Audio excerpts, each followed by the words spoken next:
If you follow my channel, you may already be aware that I've encountered some challenges with creating mock-ups. Creating 26 mock-ups isn't the most efficient process, and one of the major hurdles I face while making garments to fit my body is the difficulty of pinning or altering them while they're on my body, especially when it comes to the back area. Since I mostly sew alone, it becomes even more cumbersome to manage the pinning process effectively. To address this issue, I have decided to create a custom dressing form tailored to my body measurements and shape, basically. I'm going to visit my parents across Germany, where together we will work on this, I guess quite big project. And it's quite helpful that they have the workshops and tools actually do such a project, because here in my flat I have some basic tools, but not the amount and professionality my parents have at theirs. I'm quite unsure how this is going to go, since many parts of the project aren't yet properly planned out.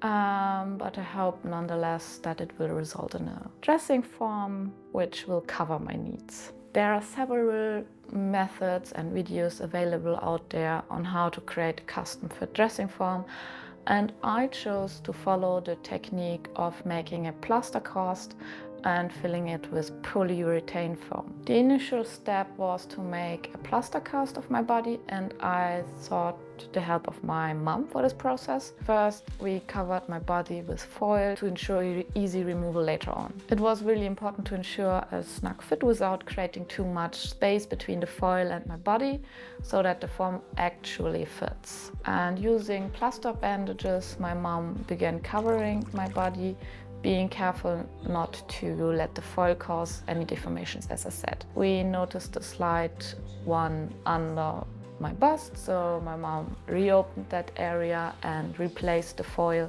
and then continued adding layers of plaster, and that actually worked.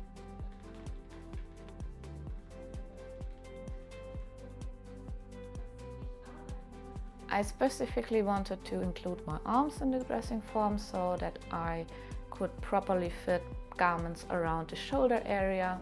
This is usually an area I have troubles make a good fit. That's why I have the arms included.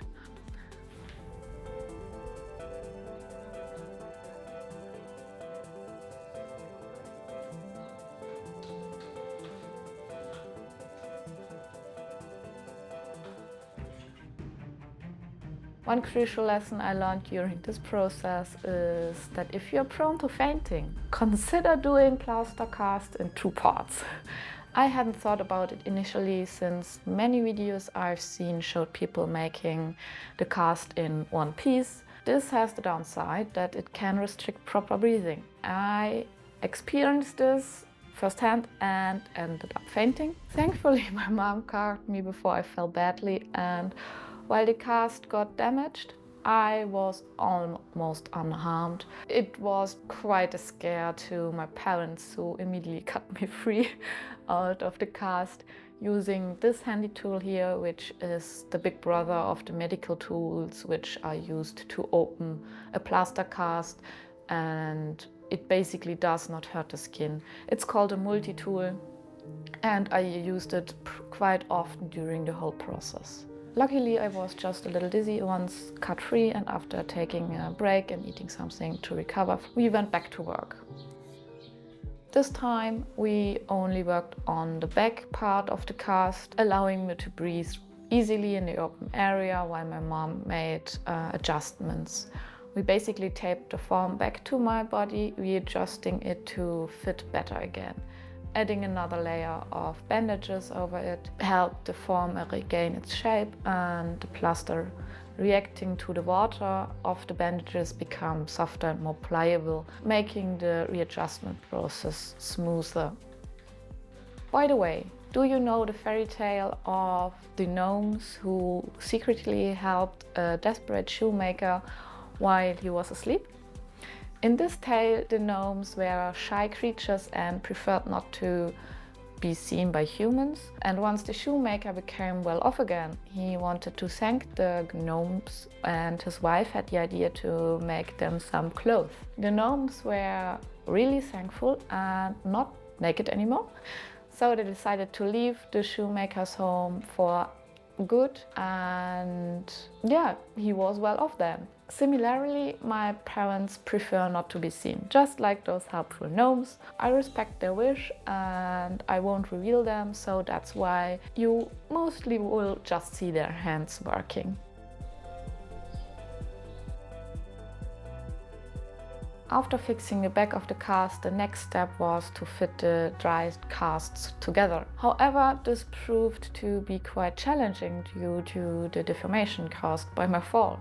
We had to let the cast dry on boxes instead on my body, resulting in some slight distortions. To remedy this, we decided to reinforce the casts by adding another layer of plaster, this time using a mixed form rather than the bandages. We also filled the gap between the breasts because we hadn't accounted for that before. To achieve this, we first covered my body with foil once again, focusing on the area where we needed to add more plaster. We applied the plaster and then placed the cast over it, allowing to adhere and dry together. My mom used tape to securely fasten the cast to my body, which helped to stabilize the form during the drying process. She added a thick layer of plaster in order to stabilize everything and make it really hard so that it doesn't deform again. And this time it got really heavy, so that I had to hold the cast the whole time, which was looking quite strange. Once the front was done, we did the same thing for the back, but this time we didn't use tape, but old medical bandages to tie it to my body. This held things together way better than the tape and was later in the process a big advantage, about which I will talk later.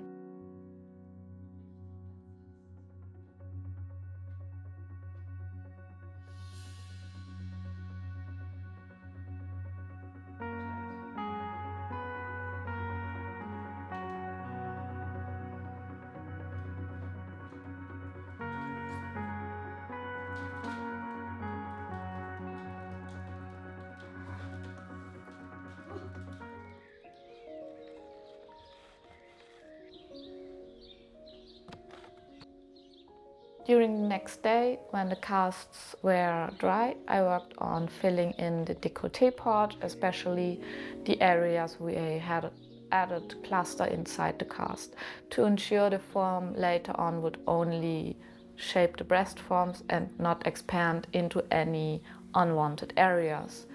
I used a very liquid plaster to fill gaps and holes. Then I added a slightly thicker layer to model and shape the breast form.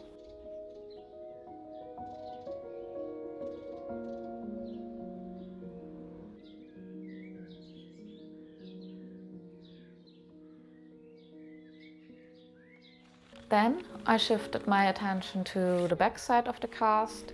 Using a sanding sponge, I carefully removed the largest uneven parts caused by the foil and the clothing beneath it. This way I got rid of any significant irregularities and created a smoother surface. Next, I utilized a special type of plaster commonly used for creating even and smooth walls. This fine plaster allowed me to fill in all the tiny scratches and imperfections, ensuring a really smooth surface. And this plaster dries a lot slower than usually plaster and made the working process much easier. I made sure to adjust enough material to fill in the gaps without adding any extra layers on top. As a result, some areas remained lighter, indicating that no additional plaster was needed.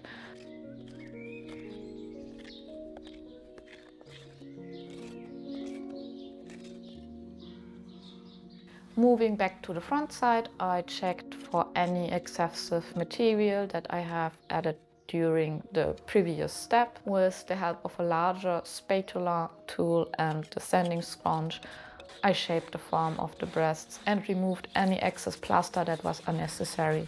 I took great care to achieve the right form and shape, since I don't want to have to do it later on the foam. Once I achieved the desired shape, I repeated the process of applying the special plaster to fill in any remaining unevenness. Throughout this process, I used my hands and a spatula to ensure a truly smooth surface, and basically my hands worked best.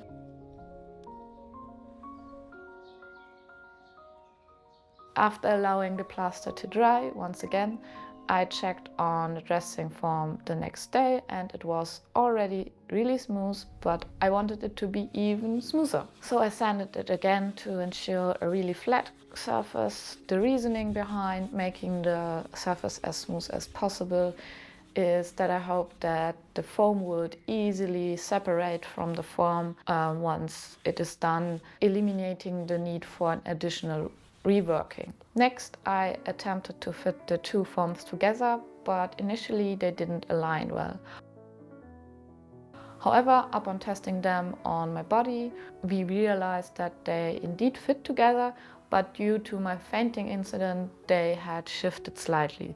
To address this, I decided to gently pull the two forms together to realign them. Using some bandages, I bound the forms together and closing any remaining gaps with that.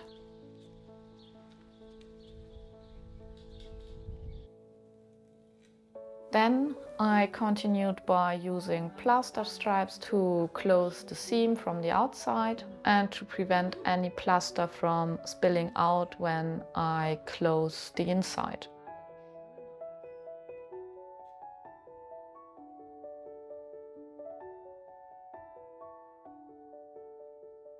To close the inner part of the form, I used a different type of plaster that dries relatively quickly, but not as fast as the plaster used for the whole form. And it's way harder once it is dried. This allowed me enough time to work on the inside of the form without rushing and still make it really stable against the forces the foam might put onto the cast. Using the plaster, I filled in the gap at the seam, being cautious not to add more than necessary to achieve a seamless finish. The parts around the shoulders proved to be the most challenging to reach. I managed to create a smooth surface in this area as well. While I checked the form, I noticed that the neckline wasn't perfectly straight. I thought that having a flat area to ensure a proper closure would be important. So I decided to add a bit of material to the front of the neck, and to achieve this I used a bowl as a mold. I spread some plaster over the bowl and elongated the front part of the neck this way. The dressing form had to dry overnight once again, and the following day I removed the little metal bowl that had served as a mold for the neck. Since the form wasn't entirely stable in this area yet, I added some more plaster on the inside to achieve a smooth surface and enhance stability. Additionally, I added more plaster on the outside to create a thicker edge where I plan to attach the wooden board later on. My intention was to secure the board with silicone, so having a sturdy edge was crucial.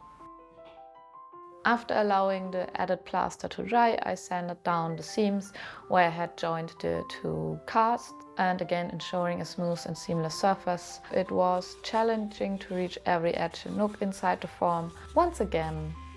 Regarding the arms of the form, when we initially made the cast, we focused on having some plaster around the shoulders and upper arms. However, I realized that for clothing purposes, the arms needed to be shorter, extending only down to the armpits.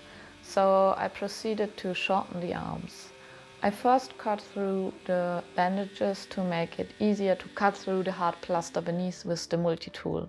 Step by step, I adjusted the length of the arms, trying to make them approximately the same size or length, and I was scared to cut off too much, so I took many little steps towards the right size. For the neck, I initially attempted to measure the proper length of it, but it proved challenging since I didn't find a good point to measure from.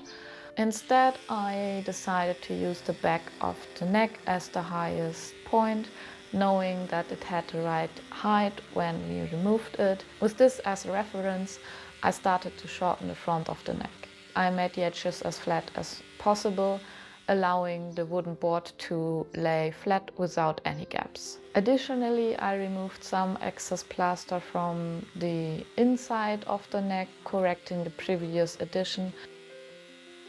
Now the holes on the arms were closed to prevent the foam from spilling over and to maintain the form's shape. So there were no bandages in this area before, as we couldn't place them when making the cast, since my arms were locked in place by the plaster over my shoulders. I closed the gaps, ensuring the sides of the form matched the rest of the body.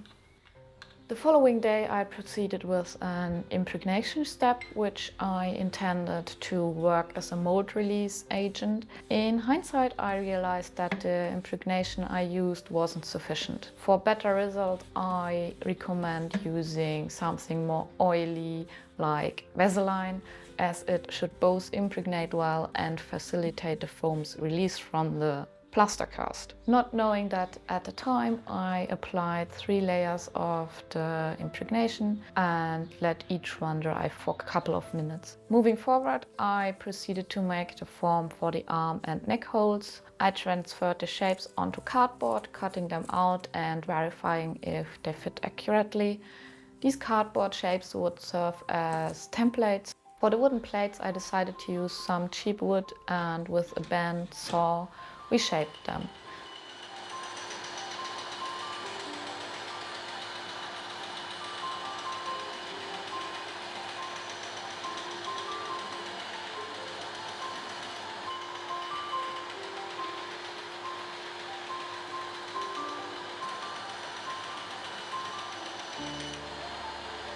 After impregnating the wooden pieces, I attached them to the armholes. Instead of using silicone to attach the wood, I opted to add more plaster to close the gaps snugly, ensuring a secure fit. My primary concern was to prevent the foam from pressing the gaps open due to its expanding force. To address this, I added an extra layer of plaster to ensure a hopefully lasting attachment. After another night of allowing the form to dry, I proceeded with constructing a setup to facilitate the form filling process. I cut a small block of styrofoam and placed it beneath the neck to provide support and prevent any damage during the foam filling. Then I placed the form upside down within the setup, creating a space for the foam to be poured in easily.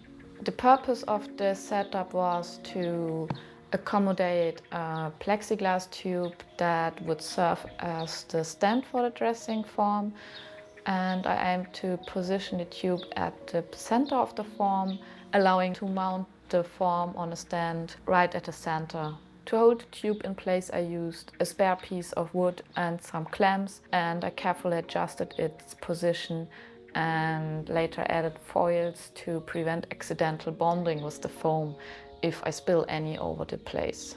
Before proceeding with the actual foam filling, I conducted a test to observe the reaction of the two components, the hardener and the foaming part. The test allowed me to get familiar with the working speed, the drying time, and the appropriate mixture to use. I figured that the stiff setting for a hard upholstery was preferable, giving the foam a sturdy but not overly rigid texture.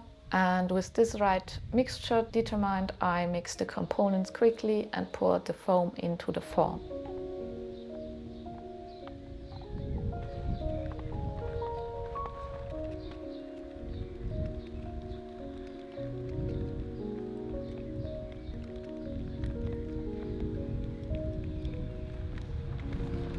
Starting with the arms to avoid any potential issues with trapped air creating holes. The foam expanded rapidly, completing the process in a matter of minutes. I had to wait for around 20 minutes to half an hour for the foam to fully set before proceeding to fill the remaining areas. You can see here that these first fillings were not done within the structure I had built, since I realized that filling the arms first was way easier while having the form laying on its side.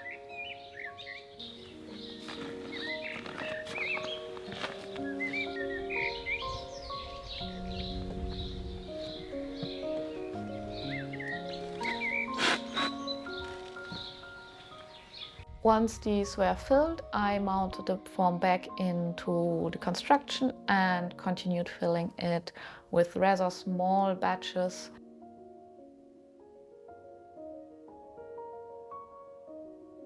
I soon realized that I would run out of material and tried to overcome this by changing the mixing ratio in order to use less of the hardener and therefore making the form expand more. This made the form partially way more squishy, especially in the area of the waist. Nonetheless, I ran out of material. I had to reorder it, leading to an extended stay at my parents' home, which I enjoyed in the sun.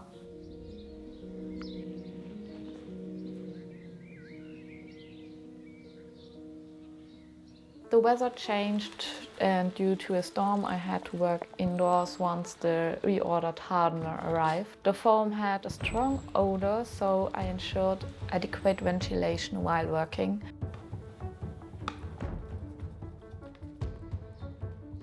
I filled in the remaining areas with first small batches of foam and later on bigger ones, and I find watching the foam expand quite impressive, even more so in the time lapse. And I had just enough material to complete the task. For the whole form I needed 1 liter of polyurethane and around 3/4 to a liter of the hardening liquid.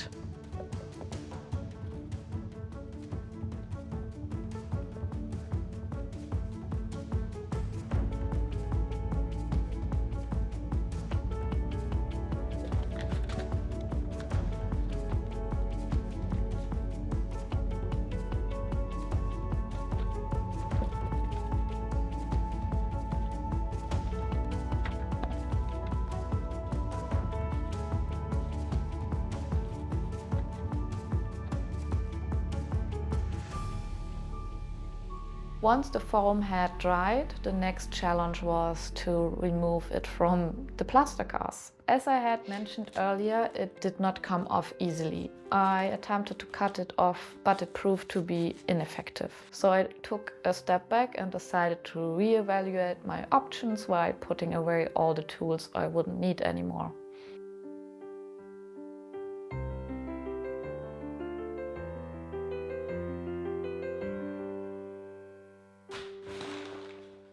And after some pondering, I decided to get a better insight to this whole situation and cut off the plate at the neck to see if the wood could be separated easily, but this was to no avail. It took considerable effort and time to cut and remove the board, as the parting agent had no effect. Eventually, I made the decision to remove every layer of plaster. I started by cutting off the bandages that were used to secure the two cast parts together. Then, one by one, I pulled off each layer of plaster. It started off relatively easy, especially by pulling on the bandages from tying it to my body when we made the adjustments. But as I got closer to the foam, the process became more and more difficult, as I didn't want to damage the foam itself.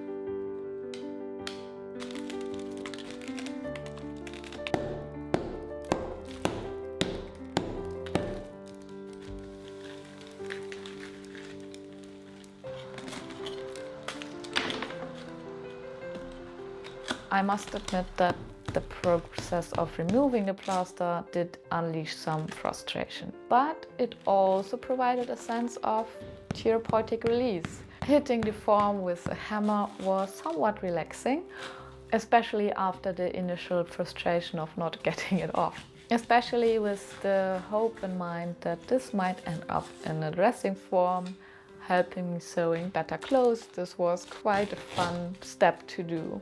The closer I got to the foam, the more cautious I had to be to avoid damaging it.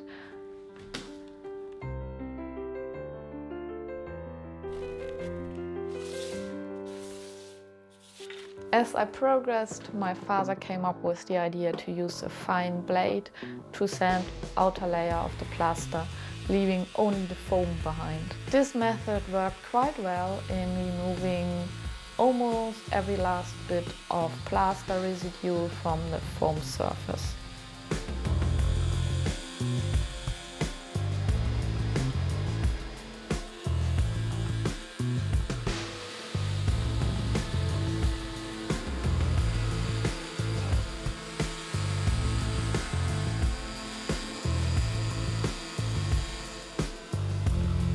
As I proceeded with the final stages of the foam form preparation, I encountered a slight challenge at the waistline. Some areas of the foam were softer, making it difficult for sanding. I carefully chipped off those parts where the sanding wasn't effective using a knife. To ensure that all the traces of plaster were removed, I used a simple test. I used a needle to make a prick test on areas where I wasn't entirely sure if the plaster had been fully removed. If the needle easily went through, it indicated that the plaster was indeed removed from that spot. The whole process was time-consuming, and I really do not recommend doing this inside, but due to the storm I had to.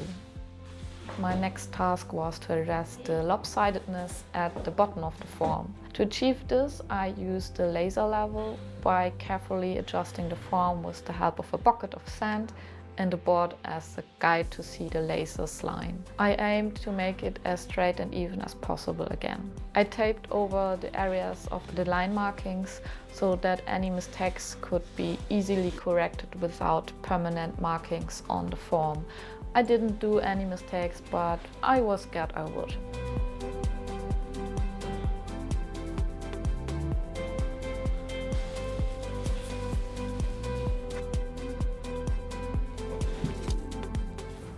To guide my cuts accurately, I started by making a shallow knife incision along the marked line. As the knife was not long enough to cut through the entire foam body, my father stepped in with a larger knife to complete the cut. Cutting through the foam proved challenging, especially due to its varying thickness, as I had used different foam composition for the inner and outer layers. In order to achieve a flat bottom surface, I decided to add a wooden plate.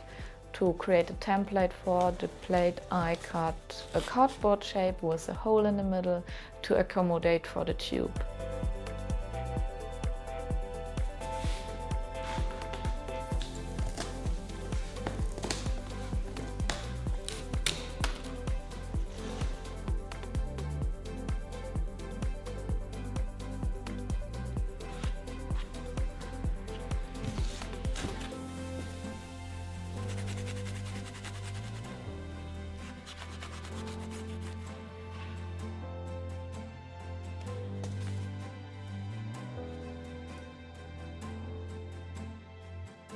My father then cut out the plywood using the template. Although I initially had some reservations about my father assisting with the woodworking, since I wanted to do all the work myself, I ultimately appreciate his expertise, as he is more familiar with the tools and could do the task more effectively. Additionally, he had a specialized tool that helped create a rounded edge on the wooden plate, ensuring a smooth and seamless fit for the fabric covering.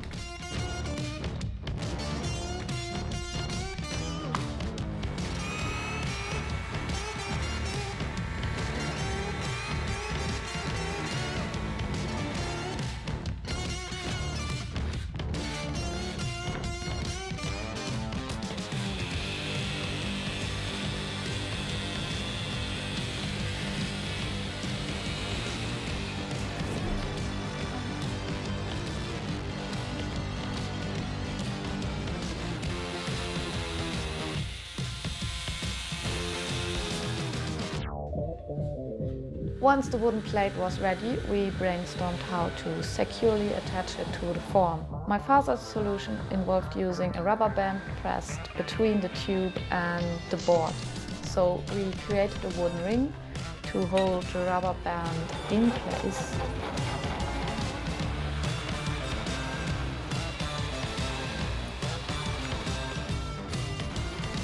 My father carved a space for the rubber band with a sharp chisel.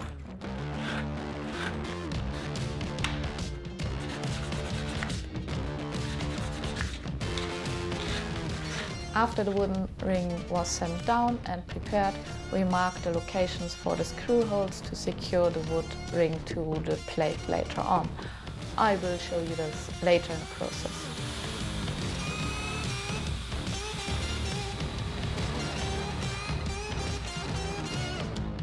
Before concluding my work at my parents' home, I tackled one last task, filling in the few holes in the foam. Using squares cut from the foam material from the bottom, I then formed them to fit almost seamlessly and glued them into the gaps.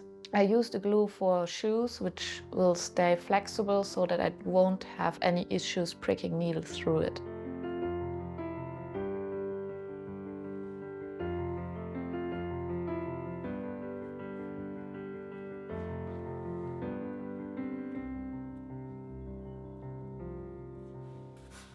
The following day, it was time to prepare the dressing form for transport. To ensure its safety during the journey, I took some precautions. First, I wrapped the foam in a sweater, providing a protective layer to shield it from any potential bumps or impacts. And after the form was properly closed, I added several layers of bubble wrap to provide an additional cushioning effect. With the form now well protected, I placed it inside an IKEA shopping bag, making sure it fits snugly. This bag would be my chosen mode of transport for the form as I traveled by train. Having taken all the necessary measures to safeguard my dressing form, I felt confident that I would arrive at its destination intact and ready for its intended use. And this is where I will leave you for this video, as making the cover for the form will be featured in the next one. Until then, thank you for joining me on this journey, and I'll see you in the next video. Bye bye!